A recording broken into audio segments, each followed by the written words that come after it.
Les premiers musulmans d'Amérique étaient noirs. L'histoire des musulmans en Amérique remonte à l'époque de la traite transatlantique des esclaves. Entre le XVe siècle et le XIXe siècle, des millions d'Africains noirs ont été déportés de force vers les Amériques, et parmi eux, on estime qu'entre 15 et 30% étaient musulmans. Ces hommes et ces femmes provenaient principalement d'Afrique de l'Ouest, une région où l'islam était présent depuis le 8e siècle, soit un siècle seulement après la mort du prophète de l'islam. Muhammad, paix et salut sur lui. Ils ont été arrachés à leur famille, à leur communauté et à leur culture, et transportés dans des conditions inhumaines à travers l'océan Atlantique. Malgré les conditions difficiles de l'esclavage, les musulmans réduits en esclavage ont continué à pratiquer leur religion, à prier, à jeûner et à faire l'aumône. Ils ont également conservé leur identité et leur langue respectives.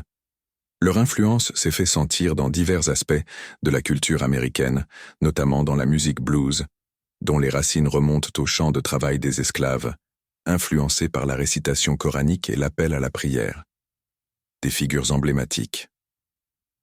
Parmi ces musulmans, certains ont laissé une trace indélébile dans l'histoire américaine. C'est le cas d'Omar ibn Saïd, un érudit sénégalais capturé en 1807 et vendu comme esclave en Caroline du Nord. Il est l'auteur de la seule autobiographie connue d'un esclave musulman en Amérique, écrite en arabe. Un autre exemple est Ayouba Souleymane Diallo, un marchand sénégalais enlevé en 1730 et vendu comme esclave dans le Maryland. Grâce à son éducation et à sa connaissance de l'arabe, il a réussi à se faire libérer et à retourner en Afrique. Un héritage culturel et religieux, l'héritage des musulmans ouest-africains, se retrouve également dans la langue Gulla, parlée par les descendants d'esclaves en Caroline du Sud, qui contient des mots d'origine arabe. Aujourd'hui, les musulmans afro-américains revendiquent cet héritage et considèrent l'islam comme une religion ancestrale sur le sol américain. Quelques chiffres clés, entre 1701 et 1800, environ 500 000 Africains ont été amenés aux États-Unis. On estime qu'entre 15 et 30% des hommes africains réduits en esclavage étaient musulmans.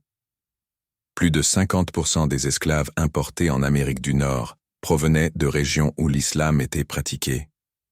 En conclusion, l'histoire des premiers musulmans en Amérique est une histoire de résilience, de foi et de résistance.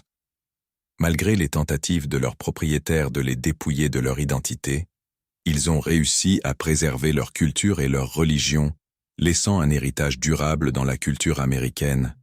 Il est important de se rappeler que les Africains musulmans ont été parmi les premiers musulmans sur le sol américain et que leur contribution à l'histoire et à la culture des États-Unis est inestimable.